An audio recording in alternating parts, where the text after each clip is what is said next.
curva de capacidad y el eje de la estructura de varios grados de libertad. El eje X del nuevo gráfico lo obtengo dividiendo el X de acá entre L sobre M. Y la vertical entre L cuadrado sobre M. Eso es para pasar a algo como si fuera de un grado de libertad, ¿no?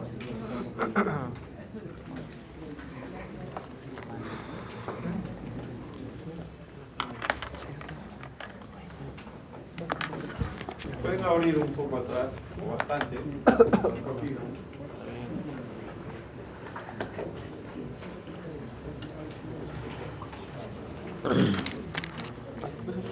Ahí también, no pueden abrir.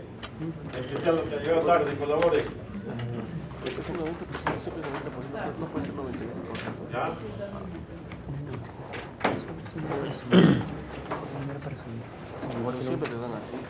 ¿Qué lentitud?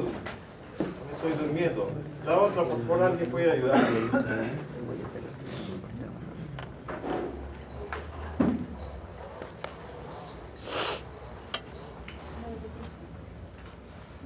La otra también. Para ver cómo ven la naturaleza y se ilumina. Ah, ahí está, con fe, ¿ves? Muy bien. Este es uno de los tantos locales que se han hecho en el Perú, siguiendo la norma de diseño sismo-resistente peruana del 97. A partir del 97 hubo un gran cambio en la norma peruana y los edificios a partir de esa fecha tuvieron bastante, un tremendo mejor comportamiento que los antiguos. Miren el ancho de las columnas, casi como una puerta. Comparen con esa columnita ahí. Así, una columna. Esta es la primera vez que se ve que viene un terremoto grande, y no grande, pero no causó daño en esta estructura. Y a partir de ese año ya no han habido daños en las edificaciones escolares, por un cambio simple, que lo comentaremos cuando veamos las notas. Esta es la columna, una columna que tiene 90 de peralte, lo que se ve de fuera en la foto es 90, así. Y antes las columnas, ¿qué cosa eran esto? Es igual que decir, ahí está la columna, va a tener un gran momento efector por la viga que le va a producir una fricción así, entonces hay que peraltarla solamente hacia afuera. Y nadie se acordaba del sismo, por los números, le decían, con eso basta para el sismo. Entonces ha tenido que ver bastante daño en todos los lugares del Perú con pequeños terremotitos para que la ingeniería se dé cuenta que no estaba bien y realmente el cambio fue fuerte. De un ancho de 30 pasaron a 90 y se acabaron los daños. Estas son las vigas.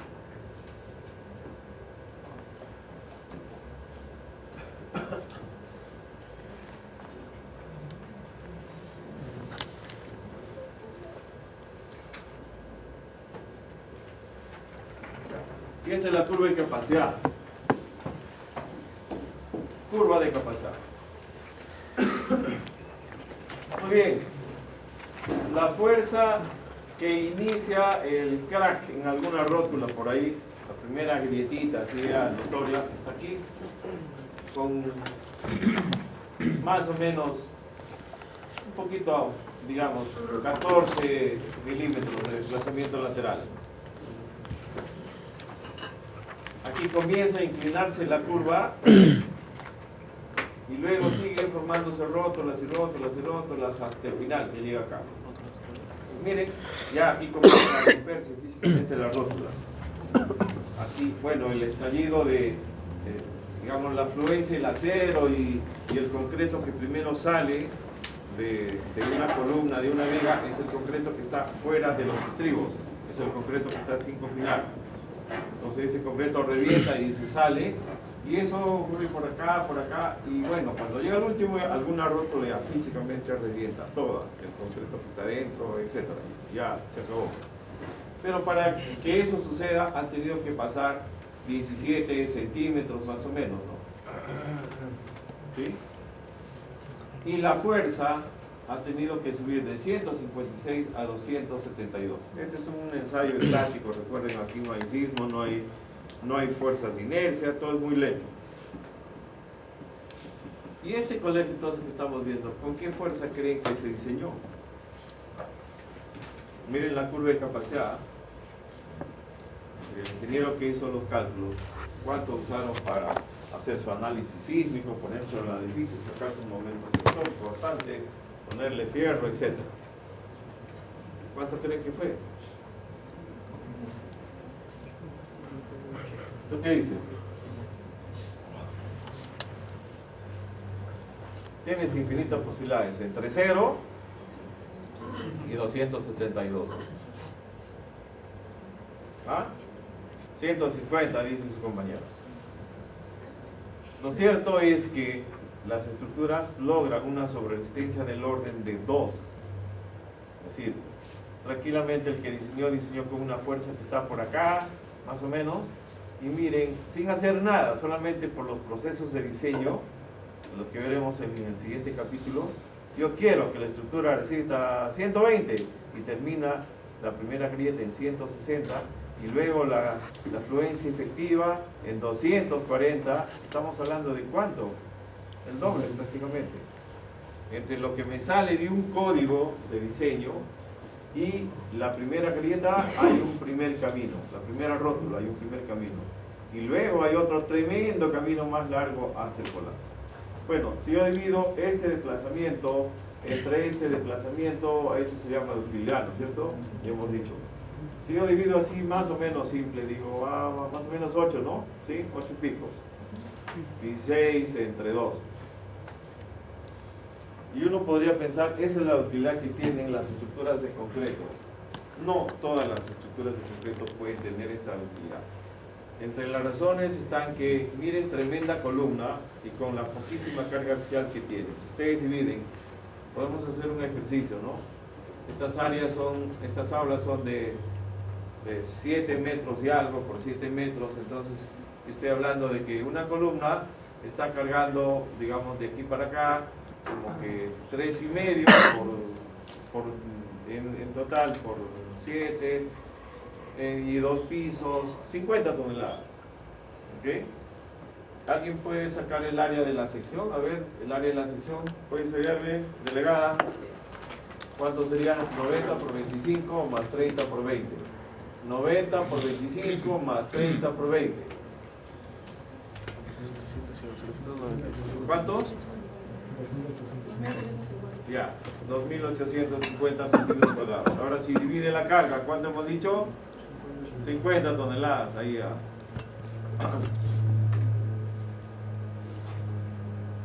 50.000 entre 2.000. ¿Ya? 17.5, ni siquiera llega al 10% del F'(C). ¿Me entiende? Esa columna parece una viga porque no tiene carga axial, no está siendo comprimida. Pero no puede decir que la carga axial no importa, porque la carga es muy baja en relación. Sí, claro, pero a ver, las columnas, hay reglas que seguramente las han comentado en otros cursos, que por ejemplo yo puedo decir que una columna está con baja carga axial cuando está por el orden del menos 20 o menos 30% del F'(C). Una columna que está con 20, 30 pisos encima. Imagínense un edificio de lo que se hace ahora, 25 pisos y 10 sótanos. Estamos hablando de 35 pisos que está cargando una columna. Esa columna está llena de fierro, está cercano al 4% de acero y el F'(C), perdón, el P entre A está altísimo. ¿Sí? Esa es la suerte de cualquier edificio que está en Lima, 10 pisos, por ahí ya comienza a verse este efecto. Sin embargo, en una estructura de 2 pisitos que tiene que ser rígidas por la norma peruana, entonces la carga axial en las columnas es tan baja y las columnas entonces pueden desarrollar gran utilidad, tanto como una viga. ¿Entienden? Una viga yo la puedo deformar, fluye el acero y sigue como un chicle la viga. Estas que ven acá, estas columnas son como vigas de pie. ¿Ya? Son súper dúctiles. Y eso hace que al final la curva de capacidad sea una curva así increíblemente dúctil, que tiene una 8 de ductilidad. Digo, para que no se forme una mala idea, este 8 es la utilidad de un pórtico muy especial de edificaciones bajas y además que son tratadas como importantes por el Código Peruano. Y entonces las demás no tienen esa utilidad. Ya, muy bien. Bueno, ahí están los parámetros más importantes.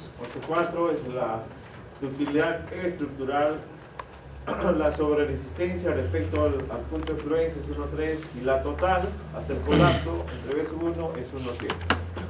¿Sí? ¿Se entiende? Vamos dividiendo las alturas. ¿Y eso de dónde salió? ¿Tú qué dices? ¿Ya? ¿Y qué le pasó al 16? ¿No? ¿Recuerdas acá al 16 o no? Mira. Esta es la curva de capacidad. Tenía más de 16, ¿no es cierto? Y ahora está en... ¿Qué le pasó? Alguien lo dividió entre 1.2, ¿cierto? Para sacar el espectro de capacidad. Y esto de acá que andaba, me dijeron cuánto, 270 toneladas, por ahí nos recordamos rapidísimo, ¿no? Ya no hay eso, sino ahora ahí está 0.5, 0.6 de la gravedad. Muy bien, ¿listo? ¿Ahí está claro? Muy bien, entonces vas a leer, a ver, dale. Transferencia elástica en el tiempo. Solo en los primeros segundos de un terremoto severo las estructuras convencionales pueden mantenerse elásticas, sin daño. Conforme crece el movimiento del suelo, se incrementan las oscilaciones laterales hasta que en algún instante el sistema estructural abandona el régimen elástico y empieza a incursionar en el régimen inelástico, a causa de daño. Ya, a ver, su compañero comente, que acaba de escuchar. ¿Puede levantar la cortina, por favor? En un terremoto convencional, el inicio se mantiene elástico y si esto se avanza, abandona este régimen y pasa al régimen. ¿Ah? ¿Está claro? O sea, todo nuestro capítulo 5 es para los terremotos Disney y para los primeros segundos de los terremotos grandes. ¿Entiende? Porque la verdad es que cuando vienen los terremotos fuertes, el capítulo 5 no nos sirve de nada. ¿No? ¿Está claro? Eso es lo que estamos viendo ahí. O sea, el capítulo 5 ha sido para hacer una calisteria neuronal nada más. Ya, ahora, en otros sitios, y nunca me cansaré de decirles eso, hay que ver lo que hacen en otras universidades. En otros sitios, el curso de ingeniería, decimos que comienza acá. Y todo lo antes está desde los cursos de física, el curso de dinámica, etc. Pero bueno, no importa. Tampoco no quiere decir que vamos a hacer en lo que nos falta del semestre, no vamos a hacer lo que otros hacen en un semestre. Vamos a contentarnos con hacer un curso medianamente decente que se pueda mostrar afuera. Pero escuchen que este curso, el de ingeniería sísmica, en otros países con terremotos, lo llevan los constructores y los diseñadores y en un año, no en un semestre. ¿Ya? Pero bueno, vamos a hacer nuestro mejor esfuerzo. Sigue leyendo, por favor.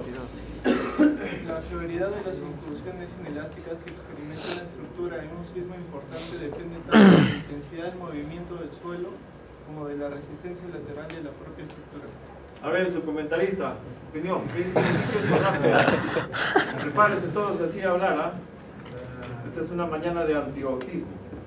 Dale. Lo que sigue ahí, que menor resistencia lateral, mayor serán las estructuras inelasticadas. ¿Ya? A ver, usted, señorita, ¿qué quiere decir eso? ¿Cuándo hay más incursiones inelásticas? ¿Ah? Cuando hay... Mientras más le hago resistir, entonces la estructura más inelástica está. O sea, si le doto de una sobreresistencia así mágica igual a su peso, viene el sismo y la estructura va a estar elástica. Pero si la hago resistir solo una partecita chiquita, entonces cuando comience el sismo estará ahí toda galosa la estructura pensando que está elástica y luego se pasa a la inelástica. Entonces, ¿de qué depende de que una estructura entre fuertemente en régimen inelástico? De la rigidez, ¿no? De que tenga una resistencia baja y de qué otra cosa. El movimiento del suelo, ¿cierto? Si es un sismo como los que están en Europa, y le pesca una estructura como la nuestra, la estructura ni siquiera se va a enterar, ¿no? Entonces depende de dos cosas. La severidad de las incursiones inelásticas depende de qué fuerte es el sismo y de cuán resistente o no es la estructura. Sigue leyendo. Dale, dale. Sí, que los comentaristas estarán moscas ahí. Dale. A menor resistencia lateral, mayores serán las incursiones inelásticas y mayor el daño. En este acápite se estudia la relación entre la resistencia estructural y la severidad de las incursiones inelásticas, usando modelos sencillos con el fin de estimar tendencias y órdenes de magnitud. Ya, ¿qué cosa vamos a estudiar? A ver, su compañero. La relación entre la resistencia estructural y la severidad. ¿Y la qué? Y la severidad de las incursiones. Y la severidad, dice. Ya. A ver, el otro comentarista por la izquierda. A ver, échale un versito. Entre la severidad y la resistencia, porque nos han dicho que vamos a estudiar una relación. Para no parecer matemáticos, no hemos dicho, vamos a estudiar una función, f de x igual a no sé qué. Pero vamos a estudiar una función. ¿Entre quién y quién?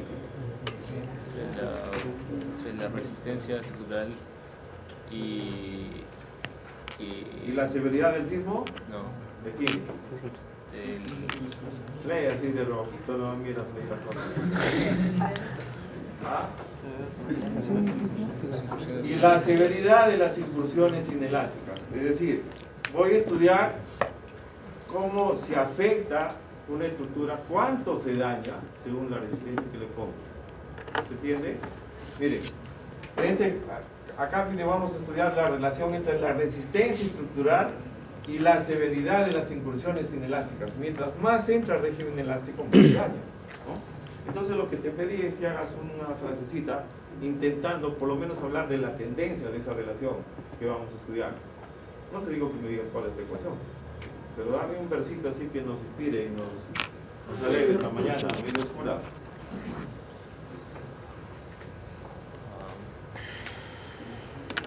¿Qué relación crees que puede haber entre la resistencia lateral y el daño que puede sufrir una estructura? O las incursiones inelásticas. Mientras mayor las incursiones inelásticas, menor se reduce más la resistencia estructural. No, ¿cómo que se reduce? No entiendo.